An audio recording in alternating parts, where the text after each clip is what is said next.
આ બીજી સભાનું આયોજન છે. આજે જેઠ સુદ નોમ છે, ગુરુવાર છે, તારીખ 9/7/2026 વર્ષ છે. દાદા ખતરના દરબારમાં બીજી સભા થઈ. ઉત્તરાદે મુખાર વિદ્ય મહારાજ બેઠા હતા. આગળ પરમહંસ તથા દેશ દેશના શ્રીજી મહારાજે નાના નાના પરમહંસને બોલાવીને પરસ્પર ચર્ચા કરાવી. અચિંત્યાનંદ સ્વામીએ પ્રશ્ન પૂછ્યો. અચિંત્યાનંદ સ્વામી 3 હતા. એક તો માચા ખચર. મહારાજે જ્યારે 18 પરમહંસોને દીક્ષા આપીને જ્યારે કાશીએ જેને મળવાનું કહ્યું એમાં એક માચા ખચર હતા. એ અચિંત્યાનંદ સ્વામી એને અચિંત્યાનંદ સ્વામી. પણ અહીંયા એ અચિંત્યાનંદ સ્વામીનો પ્રશ્ન નથી, કારણ કે નાના નાના સંતોને બોલાવીને પ્રશ્ન ઉત્તર કરવાનું કહ્યું છે. પણ બીજા જે સંત હતા એ વિદ્વાન સંત હતા. અચિંત્યાનંદ સ્વામી એનો પૂર્વાશ્રમ બહુ કયો નથી. વિદ્વાન હતા, સારા કથાકાર હતા, વેદાંતના અભ્યાસી હતા. એનો આ પ્રશ્ન છે. ત્રીજા સંત હતા એ કોના શિષ્ય કીધા? રામદાસ સ્વામીના શિષ્ય હતા. એ 3 અચિંત્યાનંદ સ્વામી છે. એમાં વચલા અચિંત્યાનંદ સ્વામીની વાત હોય એવું જણાય છે, કારણ કે પેલા તો ખાલી સેવાભાવિક સેવા કરતા, ખૂબ સારી સેવા કરતા. પણ એ વિદ્વાન તો વિદ્વત્તા એટલી ન હોય, કોઈને સેવા અંગનું અંગ હોય. અચિંત્યાનંદ સ્વામી પ્રશ્ન પૂછ્યો, જ્ઞાન, વૈરાગ્ય અને ભક્તિ એ 3ને વિશે ભગવાનના સ્વરૂપમાં પ્રીતિ થયાનું વિશેષ કારણ કોણ છે? મહારાજ વિશ્લેષણ કરીને એક પછી એક કહેવા લાગ્યા, કારણ કે એક પછી નહીં, છેલ્લે જજમેન્ટનો ખુલાસો છેલ્લે આપશે. એટલે મહારાજે કહ્યું કે જુઓ સ્વામી, એમાં એવું છે. પછી પ્રશ્નોત્તર કોઈથી થયો નહીં. પ્રશ્ન ગમે તે નાના સંતોને પૂછે. પછી શ્રીજી મહારાજ બોલ્યા છે, એ પ્રશ્નનો ઉત્તર અમે કરીએ છીએ. જ્ઞાન, વૈરાગ્ય અને ભક્તિ તેનું જુદું જુદું રૂપ કહીએ. જીવ માત્રનો એવો સ્વભાવ છે, સારું પદાર્થ દેખે ત્યારે તેથી ઉતરતું જે પદાર્થ હોય તેમાંથી સેજે પ્રીતિ તળી જાય. આ શાશ્વત વાત છે. સારો કોઈ સામાન્ય રીતે એવું નિયમ છે, ઝૂંપડામાં રહેતો હોય એને બંગલો મળે તો કશે કાંઈ ઝૂંપડું રાખે? પણ રાખે ન રાખે? ઝૂંપડું ન રાખે? જો અત્યારે સરકારની આવાસ યોજના છે, ને સરકારની, એ આવાસ યોજનામાં બધાને મકાનો મળે છે, સામાન્ય લોકોને જેનો કંઈ આશ્રય ન હોય તેને. પણ એ મારા વાલા રહેવા નહીં જતા. અહીંયા છે આપણે, એ રહેવા જાય છે, રહેવા નહીં જતા. એ ભાડે આપે છે, અને ભાડું ઉચક પાછું, કોઈ કાયદેસર ચોપડામાં નહીં, એટલે સરકારમાં પકડાય નહીં. અને પહેલાં ઝૂંપડું તો ઝૂંપડું જ રહે પાછું. ઝૂંપડામાં ફેર ના પડે કાંઈ. ઝૂંપડામાં આવાસના મકાન મળતા હોય ને ત્યારે રાતોરાત દિવાલો થઈ જાય. રાતોરાત દિવાલ થઈ જાય. દિવાલ કેવી રીતે થાય? કપડું બાંધી દીધું, દિવાલ. આ બાજુ આ કુટુંબ, આ બાજુ આ કુટુંબ, આ બાજુ 4 એક મકાનમાં 4 મકાન થઈ જાય. 4 આવાસ પાસ થઈ જાય. બોલો, આવું ચાલે છે. પણ આ જગતમાં એમ કહેવાય છે કે જ્યાં સારું પદાર્થ મળે તો નરસામાં મન કરે નહીં. પણ તેમ છતાંય છાણનો ગીંગો છાણમાં સુખ માને છે. એને ભમરને જે તેનું સુખ મળે એવું સુખ ના મળે. એના માટે તો એમ કહ્યું કે એવા કોઈ મહાપુરુષ મળી જાય. ભમરી ભરે પારે ચટકો, યળનું પલટાવાયંગ. ભમરી ભરે ભારે ચટકો, યળનું પલટાવાયંગ.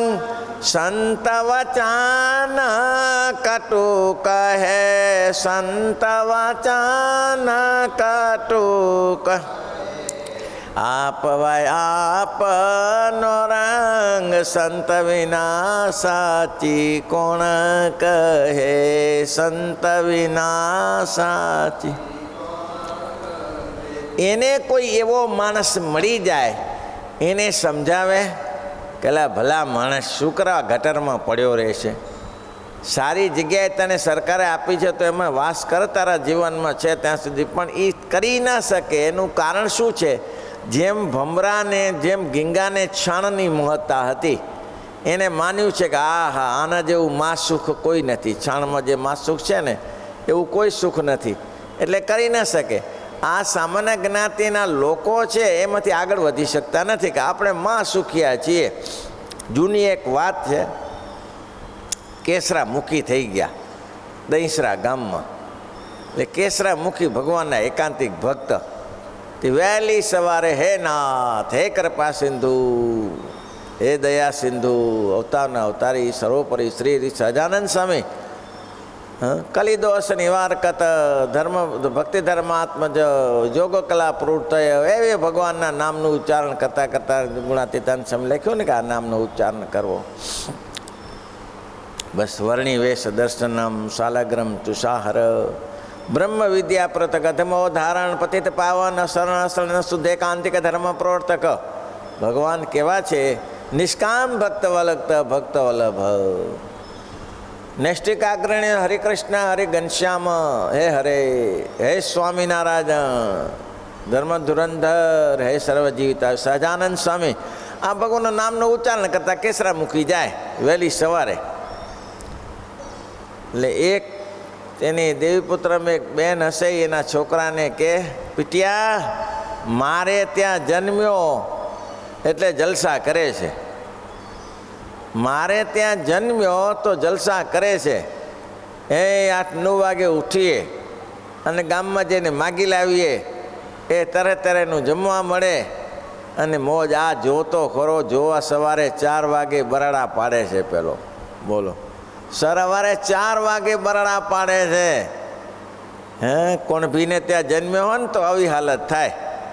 આ તો મારે ત્યાં જન્મ્યો એટલે જલસા કરે છે. જે કેવો જલસા મનાય છે ને.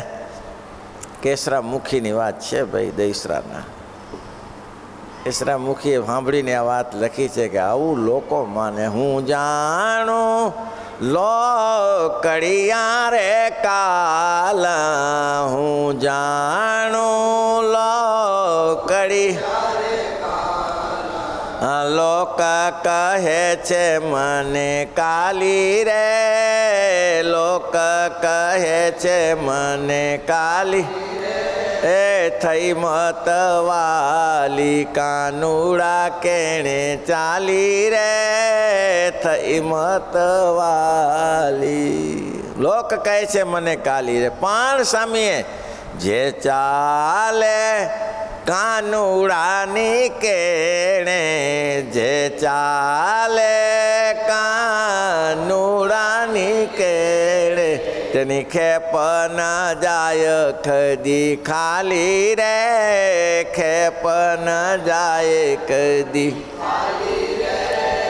થઈ મતવાલી કાનુડા કેણે ચાલી રે, થઈ મતવાલી. શિર જાતા નટવર નહીં છોડું, શિર જાતા નટવર નહીં છોડું. ટેકય ચડઉર ધારી રે, ટેકય ચડઉર ધારી.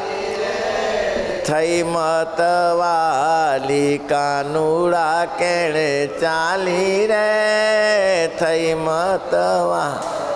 એ બ્રહ્માનંદના નાથ સંગાતે, બ્રહ્મા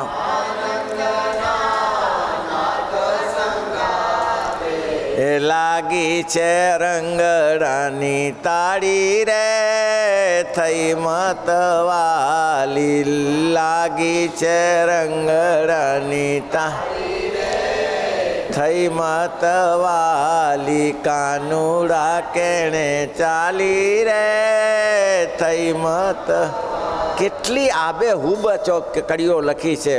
હું જાણું લોકડિયા રે કાલ, પણ લોક કહે છે મને કાલી રે. હું તો થઈ મતવાલી. કોનું સાંભળવાની જરૂર છે?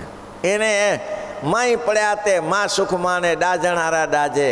એ પરમાત્માનું સુખ શું છે એ તો કે અમે જાણીએ છીએ. એ પુરુષોત્તમ નારાયણનું સુખ છે એ અમે અનુભવીએ છીએ ભાઈ. એને શી ખબર પડે? આવું છે ત્યારે. પણ એમાં મજા.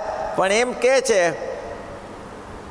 જે ચાલે કાનુડાની કેને તેની ખેપ ના જાય, ફેરો નિષ્ફળ ના જાય. ભગવાનની પાછળ જે પડે છે તેનો ફેરો નિષ્ફળ ના જાય. પણ ટેક શિર સાટે રાખવી પડે. અને મહારાજ કે આટલું કરે તો રંગડાની તાલી લાગે, કોઈ પાછો પડ્યો નથી.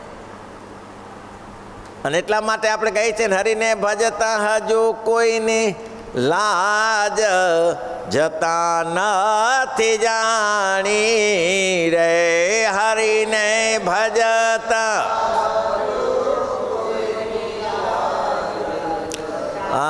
નથી જાણી રે. જેની સુરતા સમળિયાની સાથ વધે વેદવાણી રે. જેની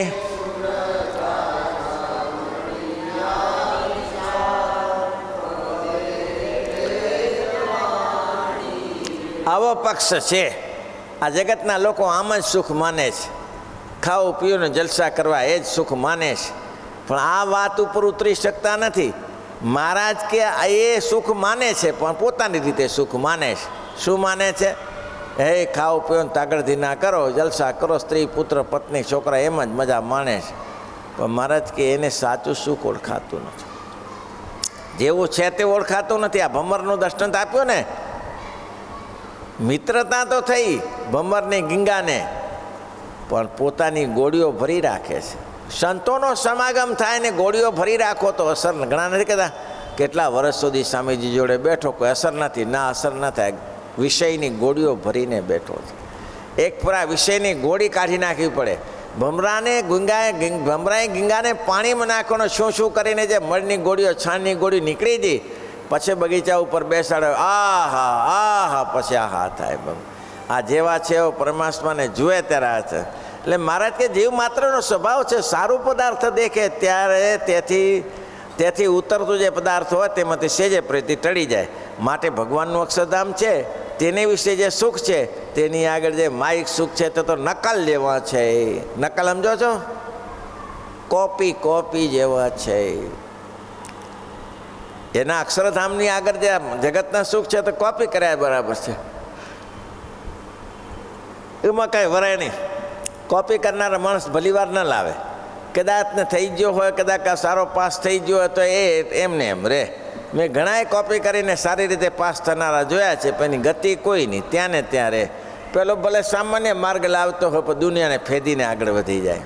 એટલે નકલ જેવું છે મહારાજ કે. કની આગળ ભગવાનના અક્ષરધામની આગળ પણ મનાય ત્યારે થાય ને અક્ષરધામ. તેને સુખ આગળ જે માયિક સુખ નકલ જેવું છે. અને સુખ તો ભગવાનના ધામને વિશે જ છે. માટે પરમેશ્વરની વાત સાંભળતા સાંભળતા જો ભગવાન સંબંધી શુભ રૂખાય તો તેટલું માયા થકી ઉત્પન્ન થયું જે સર્વે તુચ્છ જણાતું તે સર્વે તુચ્છ જણાય છે.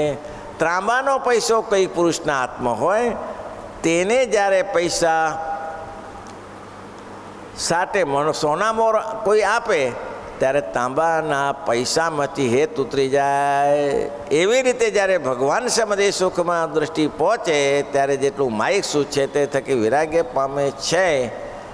અને એ જ ભગવાનની મૂર્તિમાં હેત થાય છે.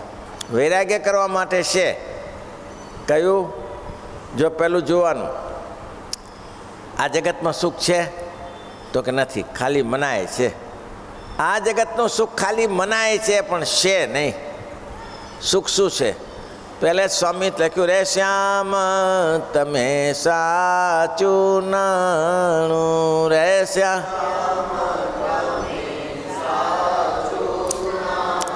બીજું સર્વે દુઃખદાયક જાણું, બીજું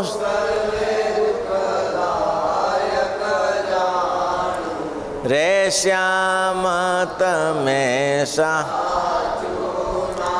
સ્વામી છેલ્લી કડીમાં લખે, બ્રહ્માથી કીટ લગી જોયું રે બ્રહ્મ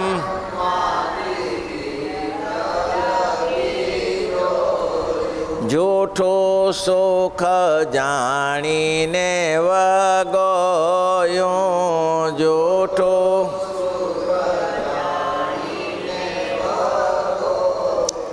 મુક્ત મુક્તાનંદ મન તામ સંગ મોયું મુક્તાનંદ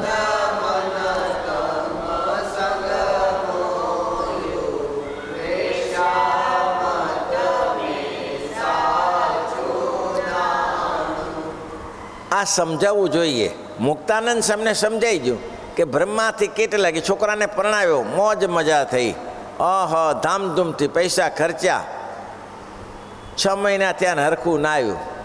હવે નથી, મોટા મોટા કરોડોપતિને ત્યાં ઘણાને જોઈએ છીએ એવા ધામધૂમથી લગ્ન કરે, પૈસાનો ધોધ વરસાવે.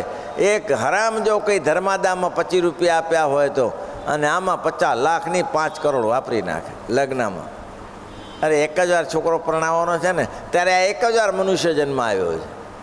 શું માને છે કે 1 જ વાર છોકરો પરણાવવાનો છે ને, ધામધૂમથી ઉત્સવ કરો તો ખર્ચો થાય તો ખેતર વેચી નાખીશું. લો અલ્યા ભાઈ, કોઈ માણસ એક તો બતાવો, મને એક તો બતાવો કે ઠાકોરજીને મંદિર કરવું છે અને ઠાકોરજી માટે બાગ બગીચા કરવા છે, ઠાકોરજી માટે ફૂલઝાડ વાવવા છે અને એમાં પૈસાની જરૂર છે અને પોતાનું ખેતર વેચી નાખ્યું હોય એવું છે કોઈ? નથી સુખ મનાણું એને કે આપણે જવા મારીએ છીએ પણ સુખ સાચું મનાણું નથી. આપણે કે ભગવાનની મૂર્તિમાં સુખ છે એ નથી મનાણું. બોલો આવું છે, તકલીફો છે બધી. જેવો સુખ મનાય, આંબા શેઠ ગોળ ઘીનો વેપાર કરે, ખજૂરનો વેપાર કરે, બારસને દિવસે આખું ગાડું લઈને મંદિરમાં આવે અને મહારાજને કે મહારાજ આ ખજૂર છે, ગોળ છે, ઘી છે, આ બધું સંતોને જમાડો. અને મહારાજ ખજૂર પાક બનાવે ને ખજૂર સંતોને આપે ને પ્રેમથી જમાડે. સંતોને ઘીમાં જમાડીને જમાડે, ઘીમાં નાખીને. મહારાજે એક દિવસ આંબા શેઠને પૂછ્યું કે આંબા શેઠ, કામ તો સારું કરો છો, કામ તો સારું કરો છો પણ થોડું ધ્યાન રાખવું. શુંનું મહારાજ? મહારાજ કે આખું ગાડું ભરીને અહીંયા લાવો છો અને અમે સંતોને જમાડી દઈએ છીએ, વ્યવહારમાં તકલીફ પડે ને. મહારાજ આમે તકલીફ તો રહે જ છે. કેમ? ઉધાર લઈ જાય લોકો ઉધાર લઈ જાય, પછી 6 મહિને 12 મહિને પૈસો આપવા આવે, કોઈક નથી આવતા, ફરી વાર બંધ થઈ જાય. તો આ રોકડું શું કામનું? આ શું ખોટું છે? ઉધારમાં ભલીવાર ના આવે તો આ રોકડું છે, આ રોકડું કહેવાય. કેમ રોકડું? એને શું પૈસા મળે છે? એને હાથમાં પૈસા મળે છે? કાંઈ મળતું નથી, પણ એને ખબર છે કે અક્ષરધામ સુધી આ પહોંચાડે, પેલું અક્ષરધામ સુધી ના પહોંચાડે. આ અક્ષરધામ સુધી લઈ જાય. આજે જો રોકડું ખર્ચ કર્યું તે આ ભગવાનને અર્થે વાપરું તે રોકડું ખર્ચ કર્યા જેવું છે. પણ આ જીવ માન મોટાઈ ઈર્ષે અદેખાઈમાંથી ઊંચો નથી આવતો. લોકોનું સન્માન કરીને પોતાનું સન્માન કરવાનું છે. આ તું અત્યારે એનું કર ને એ તારું કરે. મૂળ તો છે જ ને. વિધવાની પાસે સધવા જાય તો કાંઈ બાય તું એ મારે જેવી થા, બીજું શું કરી લે. લ્યો, વસ્તુસ્થિતિ એવી છે, પુરુષોત્તમને રાજી કરી શકાતા નથી. અને જો પુરુષોત્તમને રાજી કરી શકાતા હોય તો ભગવાનના ભક્ત ક્યારે પાછા પડે જ નહીં. આજે તમે રામાનંદમાં જુઓ કે સ્વામિનારાયણમાં જુઓ કે કૃષ્ણ ઉપાસકોમાં જુઓ, જેને પુષ્ટિમાર્ગીવાળા હોય કે અલ્ભાચાર્યવાળા હોય, જેને ભગવાનને અર્થે જે સુખ સંપત્તિ વાપરી છે એ કોઈ દિવસ પાછો ન પડે. મહારાજે એક નાનું દ્રષ્ટાંત આપ્યું કે તાંબાનો રૂપિયો હોય અને કોઈ સોનો મોર આપે તો તાંબામાંથી વૃત્તિ પાછી ખેંચાઈ જાય.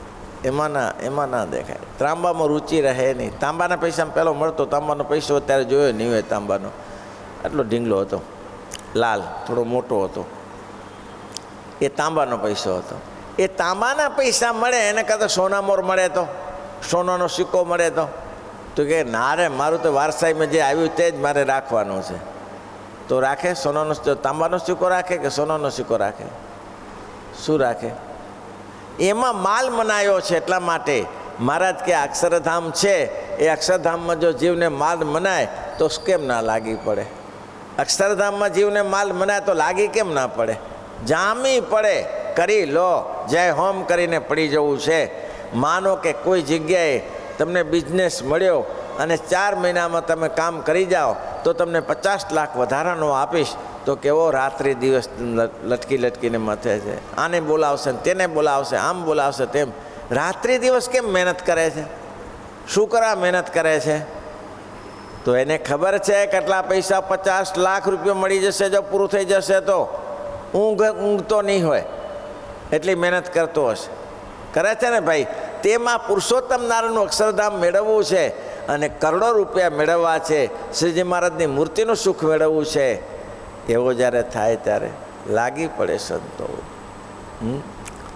મોટા મોટા સંતો વ્યવહારમાં પડતા જ નહોતા. શ્રીજી મહારાજના વખતમાં મહાનતો કરવામાં મા રામાયણ દઈ. મહારાજ કે મહાનતો ગ્રસ્તો કોઠારી બનાવી દો થશે. ના ગોપાળાને સમય પદ સંભાળ્યું, ના મુક્તાને સમય પદ સંભાળ્યું, ના નિષ્કુળાને સમય સંભાળ્યું. જુઓ આ બધા સંતો કોઈ માનતાય કરી? માનતાય જ ના કરી. મુખ્ય જે સંતો હતા 5 કોટી બ્રહ્મસ્થિતિના, કોઈએ માનતાય સ્વીકારી નહીં. આચાર્ય પરમાનંદને આપ્યું ગઢપુર, તમે સાંભળો. અને અહીં આનંદાનંદને આપ્યું અમદાવાદનું કાલુપુર. કોઈ નહોતું ત્યારે. ને તો એ સંતો ઈચ્છતા નહોતા, પણ પરાણે પકડાયું. અને જ્યારે ધોલેરાની માનતાઈ આપવાની થઈ અને નેક્સ્ટ મહારાજે કહ્યું કે કાલે સ્વામીને નિષ્કુળાનંદ સ્વામીને બોલાવો, ધોલેરાની માનતીનું નક્કી કરી દઈએ. નિષ્કુળાનંદ સ્વામીને ક્યાંકથી વાયરો આવી ગયો અને ઈચ્છું તો માનવધારજીને ઊભા રહ્યા. એ આપણું કામ છે, મરી જઈએ આરામ હતો. હા, આ તો ચીચુડામાં નાખીને પીલી નાખે આપણે. કે પીલાવા તો ચીચુડામાં પીલવા જેવું છે. માનસ્વામી આવ્યા એટલે પોકાર થાય અત્યારે. એવું છે અત્યારે મહારાજ કે વૈરાગ્ય લક્ષણ કહ્યું છે. હવે જ્ઞાનનું સ્વરૂપ કહીએ છીએ જે જ્ઞાન નિરૂપણની વિશે તો 2 શાસ્ત્ર છે, એક સાંખ્ય શાસ્ત્ર ને એક યોગ શાસ્ત્ર. સાંખ્ય શાસ્ત્રની ઉત્પત્તિ ક્યાંથી થઈ? સાંખ્ય શાસ્ત્રની ઉત્પત્તિ સિદ્ધપુરમાં. કોણ છે પ્રણેતા? કપિલ મુનિ. શ્રોતા કોણ છે? દેવહૂતિ માતા. આ આપણા એક ભાગ્યશાળી છીએ. એક શાસ્ત્ર 4 શાસ્ત્ર ભારતમાં પ્રવર્તે છે. જો 4 શાસ્ત્રો, સાંખ્ય શાસ્ત્ર પહેલું, યોગ શાસ્ત્ર, પંચરાત્ર ને વેદાંત. આ 4 શાસ્ત્ર ઉપર આખો સંપ્રદાય ઊભો થયો છે. તો 4 શાસ્ત્ર પૈકીનું એક શાસ્ત્ર આપણે ત્યાંથી ઉત્પન્ન થયું છે, સિદ્ધપુરથી.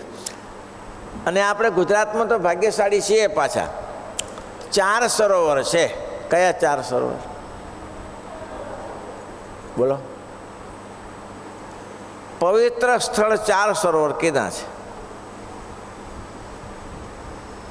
ઉત્તરમાં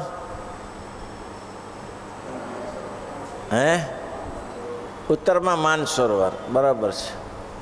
પશ્ચિમમાં નારાયણ સરોવર, દક્ષિણમાં